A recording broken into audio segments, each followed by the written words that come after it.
Hello, I'm Gemma. I am the founder of Culture Gem, and I'm a security behaviour and culture transformation consultant. And with me today is Jim. Jim, tell me a little bit about yourselves. I'm Jim Newman. I'm the CISO at Capco. We're a large global consultancy. We've got 7,500 people worldwide. My role, though, is not a consulting role. My role is an internal role looking after the security of our data and systems and the way that we connect to our clients. Cool. And not to go immediately off topic, but I am going to go immediately off topic. Whilst stalking you on LinkedIn, which I do on a daily basis, this is not just for the purpose of this conversation, I saw that you were named top cyber comedian bloke, and congratulations on that. Did you know that you were named this? No, where on earth did this come from?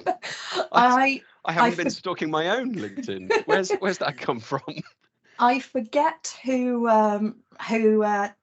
gave you this accolade, but you were at some kind of event recently, and you got chatting to someone who outed you on LinkedIn as being a funny man. Obviously, I already knew that because you and I are very bad influences on each other. Yeah, this is true. I think, like we were saying earlier, I think I've probably first met you about 5 years ago, and that you said, who are you, and do an intro, and the bit that I didn't intro is, who am I underneath the what's the title mean and what does your job look like? Somebody asked me the other day, they were like, so what do you do? And it's like, oh, are you doing the British, what's your job title, what's your salary band, can I build a marketing profile and work out who you are?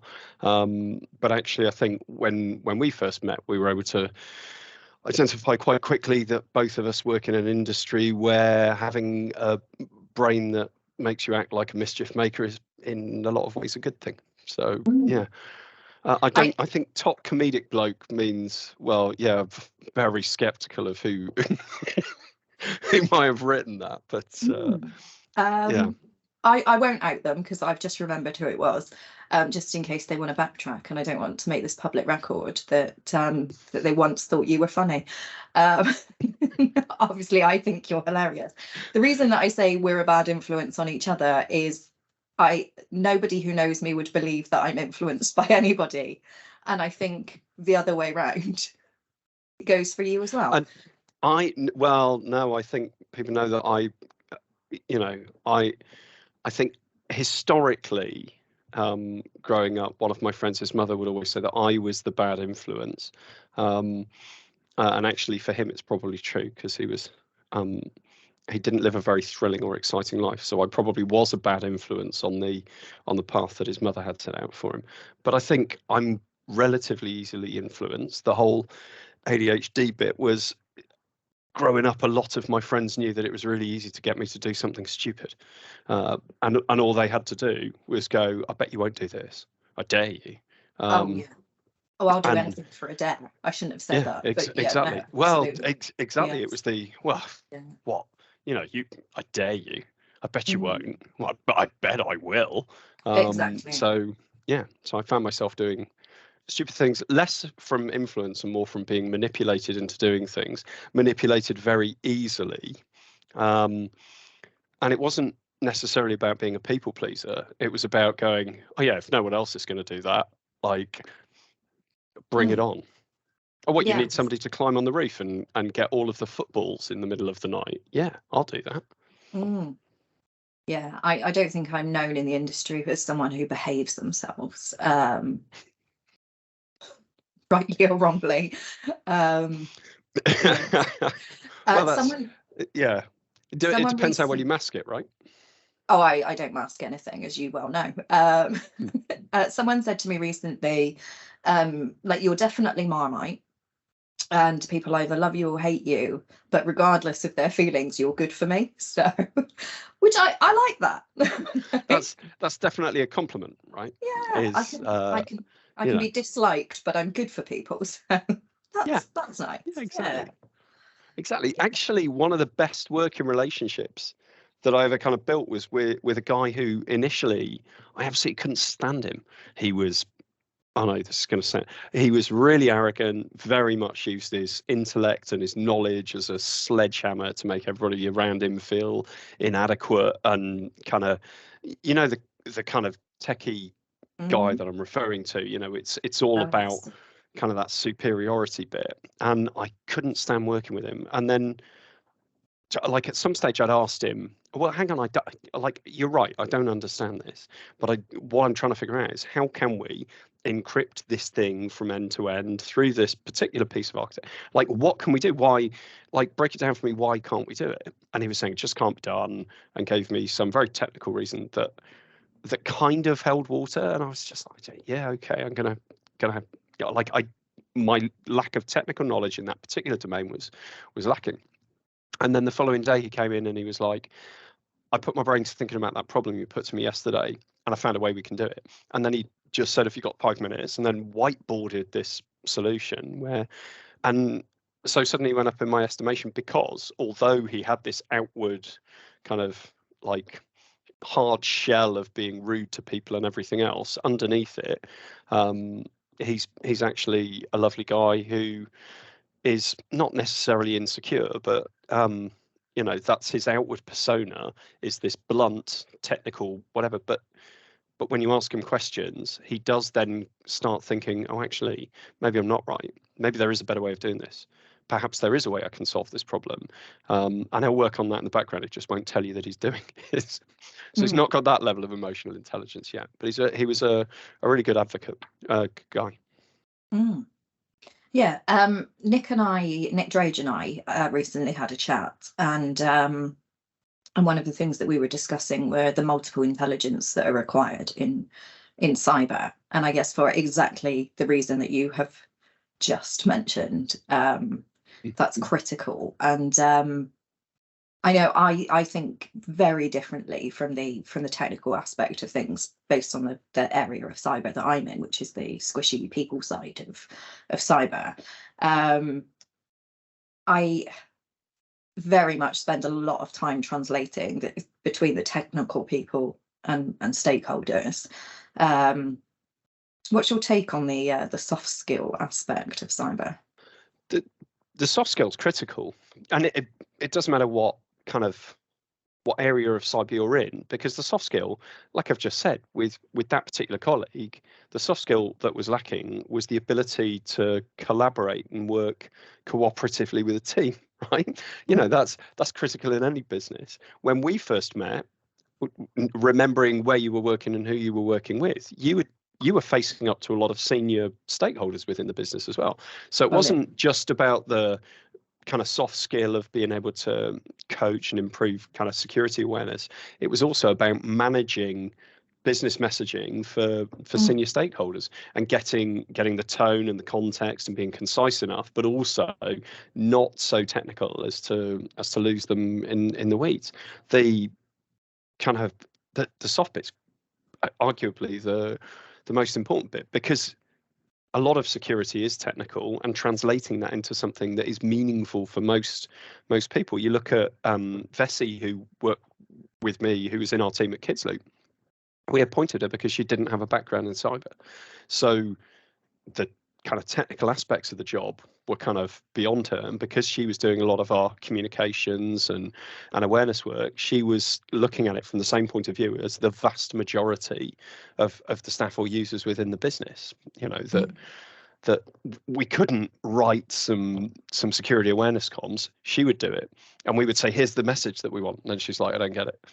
Like, okay, here's what it means, and we would break it down, and then she would put it into normal human being terms, because we're often surrounded by people who, it's not just an echo chamber, but we're surrounded by people who think in a particular way, and then you have language barriers and technical challenges as well. So, and the context and what's relevant for somebody who really, we take an application security angle with, is not relevant for somebody in HR. The person in HR is facing very different threats. Yeah, what's important to you, and what do I need you to do with that information? Yeah, I think I'm fortunate, and I don't know if I'm fortunate, but let's go along that thought process for a moment. I think you're fortunate. Well, so I guess my baptism of cyber was I worked in marketing, and my first real interaction with cyber people was when I was dumped into a room with 200 CISOs as WannaCry hit, and so I baptism of fire, right? And Yeah. and that was the moment where I realized that I could make a difference in the world of cyber. And I think while I talk about quite often, oh, well, my background's in marketing, but I understand cyber things. The reason that I understand cyber things is I didn't go directly into security awareness. I went through the guess all of the cyber roles, but I was heading up incidents, and as Yeah. somebody who 5 minutes ago was working in marketing, now I'm leading an incident and doing all of that exec piece and the board work. And then the reason I ended up in the security awareness space was because I realized I would get more sleep if I changed culture and behavior. So completely selfish reasons for, well, why don't I use my Okay. marketing skills for good? Because then there will be fewer incidents and it will impact on that. But the byproduct is it's the right thing to do. So I've worked with colleagues who've said, I want to go into governance, risk and compliance because at least it's more predictable what my working pattern's going to look like. It's a less stressful life.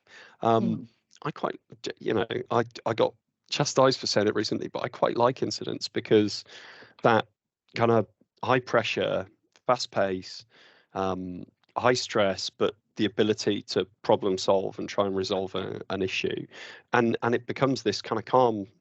For me, time slows down and it feels much calmer. It gives me the right level of stimulus to be able to kind of operate at peak efficiency.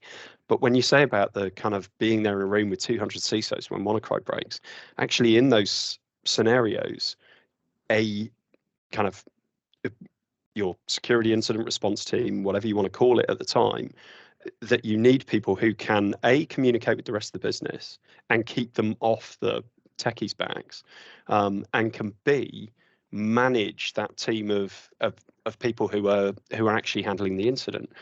Because I can recall quite specifically, we had a colleague, and she was not very technical, but she was with us in a particular incident, and what she was doing was saying, right, I'm going to go and get some coffee, and actually you should stop doing the thing you're doing to one of the team, and you should stop doing that thing you're doing, and you two should swap, because both of you are banging your heads and saying, I can't find X or Y or Z. Swap, do something different. And her ability to take a step back and go, I can't support you in the technical capability, but I can spot the signs of you're burning out, you're getting overstressed, you need to. And so actually having somebody to deal with, back to that soft squishy element, the human beings, the defenders in the chain on that occasion, the people who are super techy dealing with it, her ability to say, you've gone too far, you need to stop, move to this, or hey, you need some food, or you need a coffee, you need a break, but also that ability to keep the senior executives satisfied that they've got the right flow of information, and to stop them from panicking or making some poor choices. Yeah, no, I'm absolutely with you on the enjoyment of incidents, and I like. But it's a perverse thing to enjoy, because the stakes are really high. And we work in an industry where we are focused on reducing risk, right? And the stakes there are really, really high. We're dealing with something that, if it goes wrong, can be really, really expensive for the business, or worse. You talk to people where a security incident potentially leads to loss of life. That actually, the potential impact and the potential outcome can be really serious. So it does feel bad to be kind of like, oh no, actually, I quite like dealing with incident response. I think so it's taboo. Yeah, it definitely. Where I come from, I guess there's a level of stress where we all find our optimal working environment, right? And in the thick of an incident is my optimum working environment. So I've back when I was in incident response, and that was my weeds. At the end of an incident, I felt a little bit stagnant of or what do I Mm. do now? And Yeah. I likened it all the time back in those days to Yeah. like being in the crystal maze, where you're frantically grabbing at the tickets, but then you didn't come out with enough to Yeah. get the crystal at the end. But some stuff changed, so that was nice. Yeah. Which is why I carried on doing the investigative stuff that I do in the I'll come and lead your incident, I'll come and handle that war room aspect, because like you say, those soft skills are really critical, and I thrive in that environment because of the chaos and the stress, and they mandate to do something different. So But I think for you also, it's not just about the credibility, but being able to lean into the experience of having dealt with those incidents. So if you're doing a war room or a tabletop exercise, as you're talking to the people who are engaged and involved in that exercise, you're coming at it not from a point of view of, oh, I spent a week on a course and I know how to deliver this particular thing. You're coming at it and saying, well, actually, I've been there when somebody tried this approach, and this is how it turned out. All of those near misses and bits where we've learned along the way do then become really valuable kind of learning exercises for other people. Absolutely. I'm going to move us on, if that's okay, Of course it is. to Cyber Awareness Month, which is October. And Well, Cyber Awareness Month is every month from January to December, as you well know. Like it's Cyber Awareness Month in October. What do we do for Cyber Awareness Month? But you can't. It can't just be a one hit thing. You can't say, oh yeah, we pulled out all the stops. We did cyber awareness in October, and it's like your annual training. Like, oh yeah, we've done annual training. Okay, right. How long before the incident was your annual training, and was it relevant to the incident that you had? It's not a line in the sand kind of thing. Sorry, I'm being all grumpy and no. and but it's true. Like, yeah, I'll let you talk. I'll sit on my hands and stop getting on my soapbox. No, absolutely. I mean, the point of me having these conversations is exactly that, to understand your thoughts, fears, feelings, frustrations around Cyber Awareness Month. Now, I have thoughts and feelings on Cyber Awareness Month. I have thoughts and feelings around cyber awareness, which may be surprising to people who have an assumption of what it is that I do. Because if we think about hashtags, for example, there is no cyber culture hashtag that's trending anywhere. However, there is a security awareness hashtag that is used as a blanket approach to anything cyber training, cyber communications. And it irritates me. It irritates the hell out of me, because what I do is not security awareness. It's not cyber awareness. But yeah, sorry, I interrupted. Well, no, you interrupt. But that's how we work. We interrupt each other because it's no good for anybody that's watching or listening to us. But it's because of the fact that we're pulling on the threads of what each other are talking about, and finding that shared agreement. So when we appointed Vessi into the role when I was at Kids Loop, the title was Security, Culture and Awareness, because it's not about making people aware of cyber. It's about generating a culture and driving behaviors that are positive, kind of like not low risk, but they're positive behaviors with an understanding of kind of what the potential implications are and what the risks are and what you do about it. And it harks back to when I did work in road safety and road safety awareness.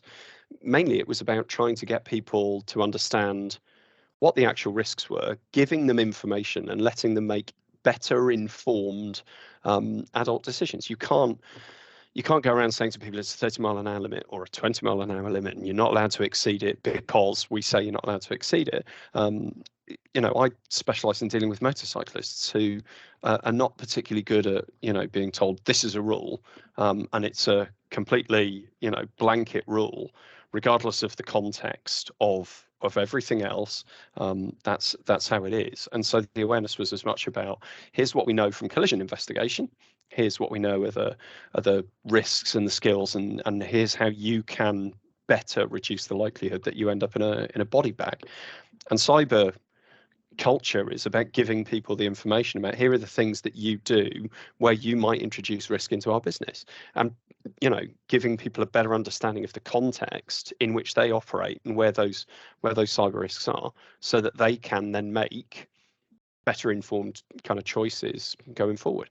And it's a culture thing, and you can't do it by throwing some information to say better educated, but it's not about, here's how you spot a phishing email, because how long have we had kind of how to spot phishing email type education going around, and how many cyber incidents start with phishing emails? Mm-hmm. So it doesn't work, or at least what we do at the moment is not working. That doesn't work. Yeah, absolutely. So you mentioned road safety, and so the two things on the road safety side of things. I'm of an age where Super Ted and Spotty taught me to cross the road. And so you say road safety, my brain automatically goes back to Super Ted and Spotty. I have never been hit by a car or any kind of vehicle. So that shows that Super Ted and Spotty did something to change my behaviour in the way that I crossed the road. Right? Whereas Dave Prowse, who was Darth Vader, taught me the Green Cross Code. And I've never been run over by a car, but I have had several car crashes. So we're saying that Dave Prowse, Darth Vader, who was notoriously evil, is probably at fault for my later car crashes. And Super Ted and Spotty, as good guys, were doing a better job. That's what I'm taking away from this. Yeah, I can't argue with you, being that I'm not a Star Wars fan. So I'm not going to argue with you in any shape or form on that. But I guess where I was going with that is, I find it baffling, absolutely baffling, that cyber safety is not part of mainstream education. Yeah. Absolutely horrifically baffling. So I think the problem is within education, they're taught about e-safety, but e-safety is primarily around social media and peer-on-peer abuse. It's not about cyber risk. It is much more focused around reducing the likelihood of bullying, of cyberbullying, and in some cases the likelihood of things like kind of child sexual exploitation, or kind of children being lured into sending images of themselves to paedophiles over the internet. Like we've got into the dark corners of it, but the e-safety stuff that's taught in schools is mainly focused around that, and not around actually how do you keep yourself and your family safe from scams, how do you spot common scams, because actually that's relevant to every one of us, and particularly when we've got parents and grandparents who are not very tech savvy, and who are easily led into things where they're baffled by terminology or kind of socially engineered into doing things, but also understanding the cyber risk of everything from, well, it's like the e-safety bit goes way beyond that. You joked about LinkedIn stalking earlier, but the amount of information that we reveal about ourselves online across a whole host of platforms, and what you can do with open source intelligence, giving people a full awareness of actually what do they reveal and what's out there. I saw a video doing the rounds recently on the socials, and it was a video for parents, I think, on the predatory side of imagery and children and the grooming that happens online. And I'm just going to pick up on that point that you said. I did share it from the Culture Gem LinkedIn social profile, so if you want to have a look, I'll dig it out and post the link in the thread where this video will be. But it was quite hard hitting, actually. It was basically a stream of men queuing through this little girl's house, and the parents are completely unaware, and she's sort of sat in her bedroom typing away on a laptop, and there are just crowds of men that are in her bedroom, and at the point, I think, like, the tagline was, how many men are wandering through your child's bedroom and you don't know about it. And I probably misquote, but I mean, I shared that to my like the personal imagery, network. yeah, the imagery, just even without seeing it, and I think I have seen the one that you're referring to, but the imagery is really, really clear. You know, Yeah. Absolutely. But yeah, so when you shared it, what was the feedback? Absolutely none, because nobody assumes that's their child. Yes. And that's where I was kind of trying to go with it, in that I'm not the right audience to receive that. Whilst I will try and promote that messaging, and I'll share it out to my networks, my personal network, my professional networks. Yeah. I don't have a child of that age. I can view that and think that's quite hard hitting. It's a horrific advert, but it needs to be said. And I've got a feeling it was the German telecoms network that produced this video, and it's translated into English. And the same, there's one that's doing the rounds with a little girl on AI, and then her imagery being used in scams and cybercrime and things. So there are a few out there, which I guess lead towards the cyber awareness side of things. But I just, why is the population, are we not paying attention to that? So, do you know what's like, and it's what I learned doing road safety work with young drivers, because we did loads of work with kind of 17-year-olds and 18-year-olds, you know, really high number of 17-year-olds, lack of experience, quite high risk taking. Like, you can go into all the psychology of, you know, the late stage at which men actually mature and when they actually start engaging the prefrontal cortex. So their driving behaviors are not great when they're 17, and they lack the skills and the experience to deal with it when it goes wrong. And yes, there is an increasing number of girls who also drive like this. It's not just young boys. But when we put things together with the fire service would often say, here's a really hard-hitting video we've seen, and it is always focused on the crash and the aftermath of a crash. And it's because that's what affects a firefighter. The firefighters are like, this is the thing that we hate and we live with after the job, is the blood, the guts, the gore, the young girl lying dying by the side of the road while we're trying to wait for an ambulance. And it is really hard-hitting and it's horrible. But if you show that to a 17-year-old boy, the immediate thought is, well, I don't drive like that. That wouldn't be me. And they disassociate themselves from it. Yeah. So they'll look at the material, and, like, exactly the same as you said with the parents, they're like, oh, that's not my child.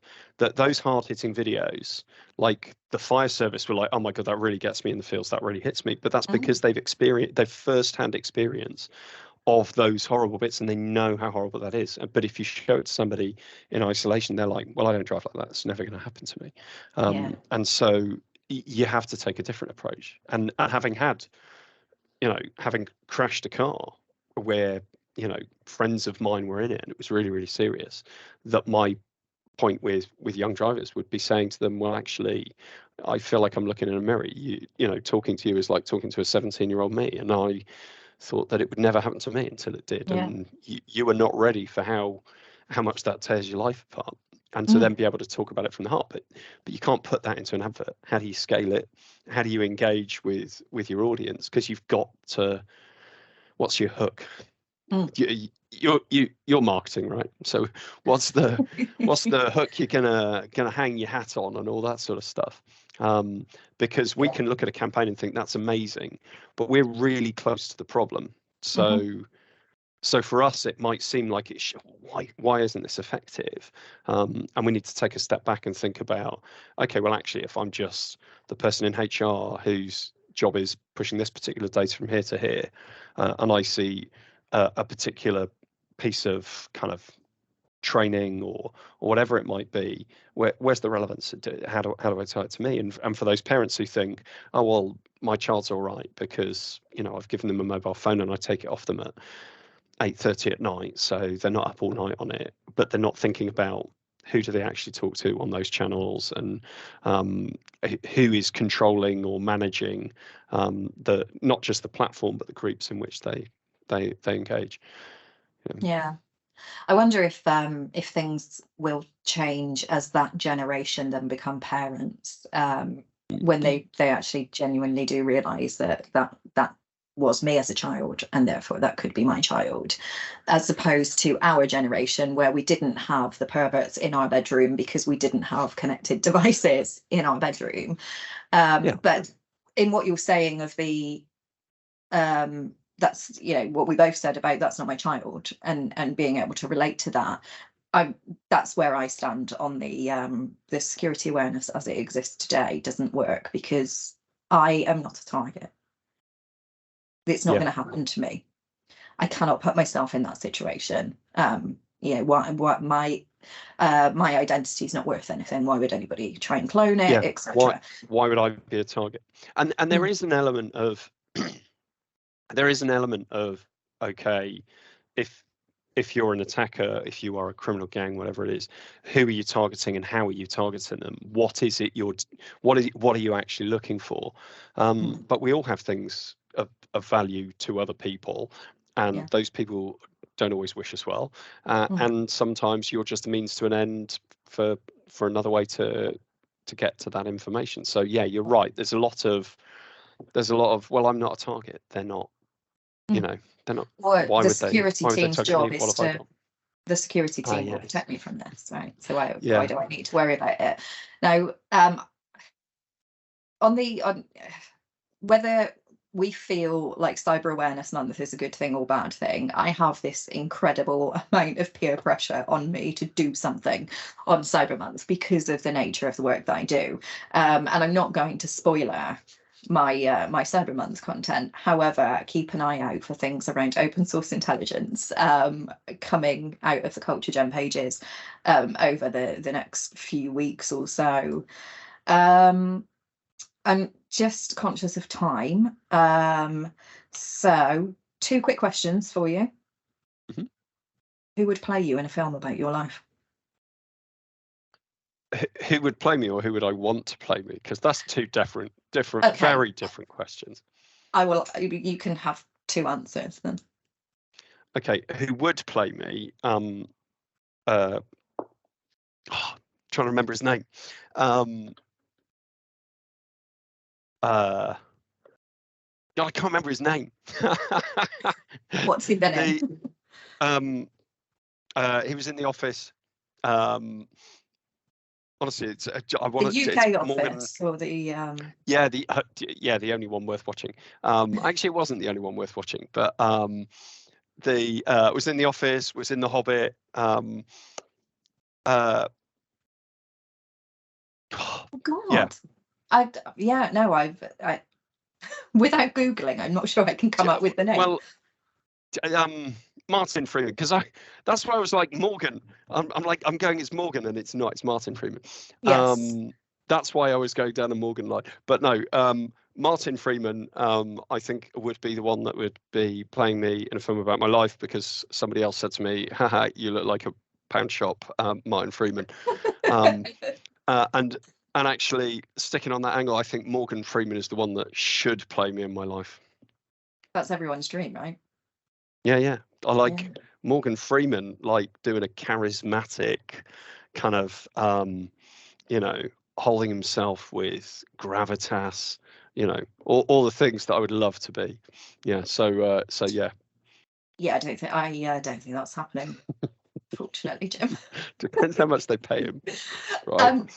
Interestingly, while I was thinking about that question earlier of who I would put in your shoes, I didn't come up with anyone, but I did liken you to Jim from the US office in my brain. And thought, same character, right? John Krasinski, right?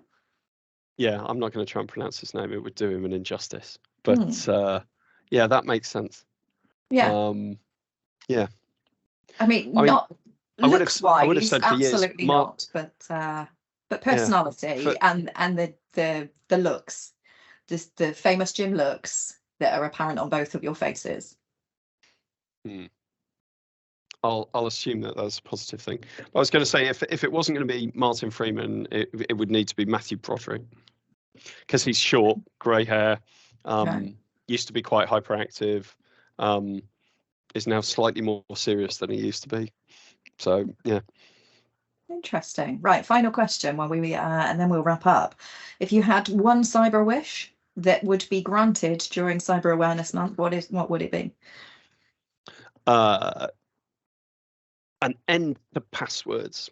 And I know that there's loads of passwordless solutions and everything else, but passwordless is just kind of an evolution of how we connect and log into things, but an end to passwords, because then, like, if there's no passwords, if you don't have a password, whenever you get a phishing email that says, oh yeah, you need to put in your password, and you go, I don't have one, well, you immediately know that it's like, if we're generating safe cyber behaviors and you're like, oh, they've said I need to reset my password, but I don't have one, immediately your spidey senses are tingling. But passwords are, they're a relic of a bygone era that just need to go away, because they continue to be, it's the classic, oh, people log in. Yeah, you can do past the token attacks and everything else, but you need a certain degree of sophistication to be able to do that. Whereas getting somebody's password and logging in with their username and password is just is trivial. So yeah, so my cyber wish would be get rid of password. Absolutely love it. What I'm going to do with my cyber wishes from everybody that I speak to is I'm going to work out at the end of my conversations which one I'm going to sprinkle my cyber wish dust on and see which one is the top wish. I absolutely love passwordless authentication. Absolutely love it. It's my favorite thing when it happens. It's the best. And actually passwords were supposed to be a temporary measure, right? That just kept going. Yes. Like I say, relic of a bygone era, and unfortunately all we do is say, oh, if it's a really good system, then let's have a longer password. Let's make passwords the Walkman. And it'll appear as some crazy thing we did in a museum of recent times. Let's hope that 20 years from now people are going, oh yeah, so yeah, to log into my work computer I used to have to come up with like a word and a number and then an exclamation mark. I don't know if I was allowed to use anything else, but I always used an exclamation mark, and then I had to change it every 3 months. Oh, what did you do, Dad? Oh, well, I just added a 1 or a 2 or a 3, and it was fine. I always used the same word and an exclamation mark, and then just changed the number. And what word did you use, Dad? The name of the company that I worked at. Or your name. Your name, son, that was on my FaceTime. Yeah, I would have used my wedding dog anniversary. That went to a farm. Yeah. That one. Like the number. Anyway, no, we'll go down another rabbit hole talking about the fact that I make up pets' names every time I have to be asked. Like, no, I'm just going to make up what my first pet's name was. Gonna make up the road that I grew up on and make up different ones for each account. So I'm quite happy to reveal what my first pet's name was and what street I grew up on, because actually I never used those on systems. So I'm like, yeah, it's trivial. Someone can find that out. Again, you've inadvertently spoiled some of the Culture Gem Security Awareness Month content there. So thanks for the clever plug opportunity that just arose. But yeah, no, I think we're reasonably well aligned. We've behaved ourselves, which is a Cyber Month miracle. And so and we didn't even dress as Tarzan and Jane in this setting. See? Which we did discuss. We missed a trick. I'm going to blame your diary management for that failing. Fair enough. But yeah, thanks so much for joining me, Jim, and you're very welcome. And I'll tag you in all the taggy places. So if people are interested in hearing from you, they can get in touch. And I wish you I don't know, do you wish somebody you wish somebody a happy Christmas? Do you wish somebody a happy Cyber Awareness Month? can you please remove yourself from my brain? Because when I decided I was going to do this, actually, when Nick Droge and I were talking, he referred to it as Cyber Christmas. And so I've been really struggling to not say Merry Cyber Christmas. Yeah, we need people. cards. That's Yeah. the marketing thing, is that we need little cards saying Happy Cyber Awareness Month. Don't click on any phishing links. I believe, and I don't believe, I know this to be true, that some cyber awareness vendors are sending out Halloween themed cards.